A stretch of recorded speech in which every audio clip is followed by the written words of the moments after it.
El pasado 7 de diciembre se celebró en Los Ángeles la ceremonia de los Game Awards 2023. Y si bien no es un evento que me haga especial ilusión o al que le haga excesivo caso, salvo en esta ocasión como excepción el triunfazo de Baldur's Gate 3, juego de una franquicia emblemática que ha demostrado que las cosas se pueden hacer bien si se quiere de verdad y que ahora voy a tener que comprarme sí o sí tal y como actualice mi PC para poder gozarlo, creo que me voy un poco del hilo. ¿Por dónde iba? Ah, sí, salvo esta excepción, los Game Awards me son un poco indiferentes. Pero entonces, aproximadamente a la hora y cuarto de transmisión y tras un spam sano de Google Play para que opinases de la gala a través de una plataforma de streaming, de cuyo nombre no quiero acordarme, llegó el que parecía ser un anuncio más, uno de tantos de los que se transmitían en la gala. Dos chavales en su pisito tras un duro día haciendo lo que sea que hacen los chavales en un duro día. De fondo una máquina de Sega que se ve de pasada y para relajarse se ponen a echar unas partidillas de chill. Una brisa así rara y de repente objetos de la habitación que desaparecen de repente. Y la recreativa del principio que empieza a brillar como cuando llega una subida de tensión y está a punto de explotar el CRT. Y empiezan las cinemáticas y gameplay. Señores, vídeo épico donde los haya.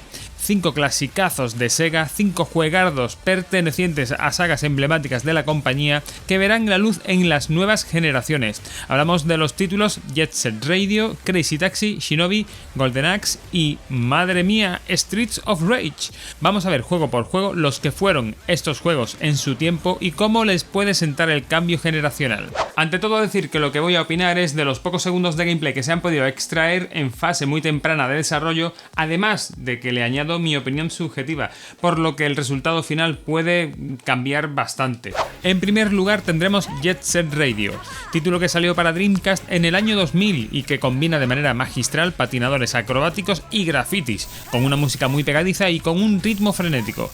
De lo que podemos extraer de las imágenes del tráiler, no es un título que parezca que vaya a cambiar mucho, salvo por el enorme salto en tecnología como es lógico. En esencia parece que irá por los mismos derroteros. Personalmente, aunque lo he jugado en Dreamcast, creo que es de los 5 el que menos me llama la atención a priori. Lo que sí tengo claro es que, dado a que ya era un juego concebido en las 3 dimensiones, para los que lo hayáis jugado no es un título que chirriará demasiado respecto a lo que conocíais. El segundo de los títulos es un clásico de Sega, y para los habituales del canal un clásico cuando hacemos cualquier prueba de emulación. Hablamos de Crazy Taxi, título cuya primera entrega se publicó en el año 1999. Era un título altamente adictivo con esa música de Offspring que lo caracterizaba.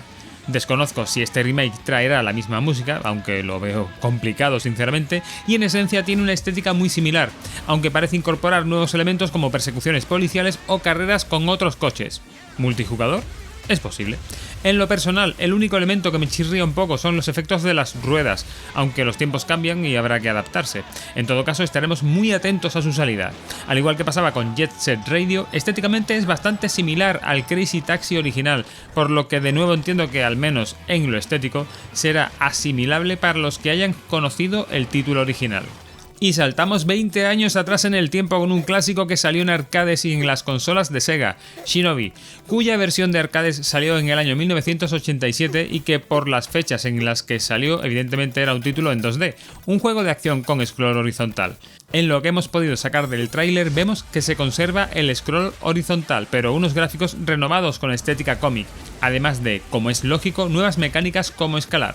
A mí me da en la nariz que puede tener un sistema de progresión tipo Metroidvania, aunque poco se puede sacar de tan poco tiempo de anuncio. En la indumentaria del personaje se asemeja más a Shadow Dancer, continuación de Shinobi, publicado en el año 1989. Veremos lo que depara, pero tiene una pinta tremenda y habrá que estar atentos. Y a partir de ahora, dos títulos que pueden resultar un pelín chirriantes en función del fan o del jugador que conociese en su momento el título, ya que el cambio al remake que se pretende lanzar es bastante radical. El primero de estos dos títulos es un clásico de los beat'em ups, espadazos, hachazos y magia raudales. Hablamos de Golden Axe, un título que salió en recreativas en el año 1989. Estamos ante uno de los mejores beat'em ups de la historia, con ambientación fantástica y rolera, pero sin entrar a los extremos de otros títulos como King of the Dragons o Dungeons and Dragons, pero que no por eso dejaba de ser un titulazo. El cambio propuesto, de lo poco que hemos podido extraer de las imágenes, es un beat'em up 3D, no pareciéndose en nada por el momento a lo que fue la franquicia original. ¿Qué tal resultará una vez lo completen? Y llegamos al que para mí es el juego más esperado. Hablamos de Streets of Rage, un clásico de los beat'em ups y como los habituales sabréis de las pruebas del canal. El primer Streets of Rage vio la luz para Mega Drive en el año 1991 y ha tenido 3 partes oficiales, con una cuarta parte renovada que salió recientemente en 2020 y que mantenía el espíritu 2D con gráficos estilo cómic y unas animaciones muy buenas. Pues bien, no contentos con esta cuarta entrega, parece que quieren una reconcepción de la franquicia en esta ocasión usando las 3 dimensiones, un salto cuanto menos delicado para una franquicia que, al igual que la saga Golden Axe, siempre se ha movido en las 2D.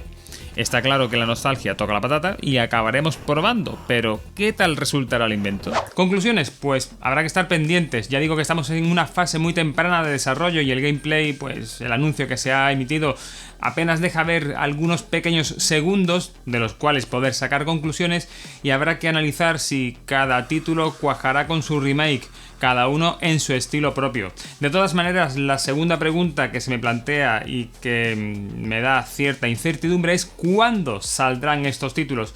Ya que es muy de costumbre el anunciar un título y que tarde en salir al mercado 2 o 3 años. En todo caso, estaremos atentos a cualquier novedad que aparezca al respecto. Espero que este mini vídeo comentando el anuncio de Sega en los Game Awards 2023 te haya gustado o te haya servido. En ese caso deja un me gusta y comparte, ya que ese es el mejor regalo para ayudar al crecimiento del canal. Comenta por aquí abajo y suscríbete dándole a la campanita para estar al tanto de lo que viene. Poco más, nos vemos en el siguiente vídeo del canal. ¡Hasta luego, Retrolovers!